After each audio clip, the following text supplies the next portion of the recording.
guys, my name is Sue and I do foster care with Help Orphan Puppies. And today I'm going to answer for you 3 of the most common questions that I get from people when they find out that I do foster care.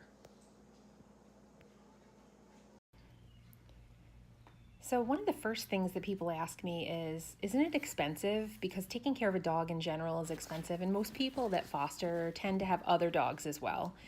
And so we know what kind of expense it is in having a dog. But the answer is no. When you foster, you're provided what you need to take care of the animal. A lot of fosters choose to buy things on their own, but that's really just a personal choice. The basic needs for your dog, like crates or food or medical care, are all provided for you. So the only cost really to you is just your time and attention and love, and that's it. That's all you have to do. One of the other questions people ask me is, it must be really exhausting, and it definitely can be. They're all puppies through Help Orphan Puppies for the most part, so you have to obviously stay alert, you have to guard your shoes, you need to learn how to puppy-proof your house, and of course have nature's miracle on hand. Housebreaking and crate training are definitely time-consuming, but the agency has great resources to help you. So if that's something that you don't really feel comfortable with because you haven't had many puppies in your lifetime, there's always somebody that's a phone call away that you can reach out to if you have any questions about anything.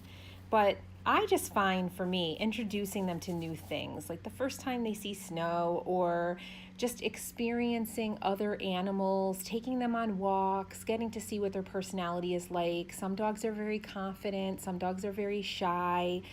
I get to expose them to a lot of different people. In my experience, I am lucky enough to bring them to work. I work in healthcare in a nursing home, and the residents love to have the puppies there. And the puppies get to enjoy the experience of being surrounded by lots of different people. But seeing them do sorts of silly things in your house and outside, and sometimes you find yourself just watching them and lose track of time because it's so much fun to keep track of what they're doing. I like to test the dogs with a lot of different things. So I bring them to different places and I expose them to different animals, and I get used to seeing whether or not they get along with my cats and other dogs in the neighborhood. I expose them to kids.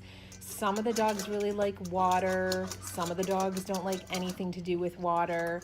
And you kind of just get to know what the dogs like and what they don't like. Some of them are really confident and really comfortable approaching other animals, and some of them aren't. So you get the practice in teaching them some basic manners and some obedience training as well. I have a pool at my house, so I have access to trying to see whether or not they like water. Some of them are natural swimmers, some of them are not. And it's kind of cool to see who really enjoys being in the water. And then that way, when they find a forever home, you have information to give to the potential adopter on the things that they like and they don't like, so they can find a great fit for the animal. You also can teach them just basic skills in general, like teaching them how to sit and stay, just really simple things, because a lot of times they're so young as a puppy, and so they're just more interested in playing and exploring and getting to know new things. I'm lucky in my house that I have some other animals, so they can get some exposure to learning what it's like to interact with other dogs. And at first when they meet each other, they're a little bit nervous, but then they're usually best pals within an hour. I also have cats in my house, so it's a nice opportunity to see whether or not the dogs are going to be afraid of the cats, or if they're going to decide to chase the cats, which some of them do, and some of them really just don't mind being around them at all. So that's helpful when they try to find another home for them as well. I bring them to work, and so like I said, they get exposure to a lot of different people, and they love being there. They love the experience. I do practice training with all of them, so they learn basic commands. I try my best to get them at a point where they know how to do simple things when they go to their forever home. And of course, the main question people ask, how do you let them go? I would keep all of them. And ultimately, it's really bittersweet. The adoption applicants are vetted very well. So you can play as much or a little role in that process as you like. And a part of you is kind of relieved when they go because you can sleep in the morning and you can take a break from worrying about housebreaking. And it's kind of nice in a way to be able to kind of have that break. And I think when you see them go to a home where they have a great family who's going to love them as much as you do, it's the best feeling in the world. And it's sad to let them go, and a piece of me is always heartbroken.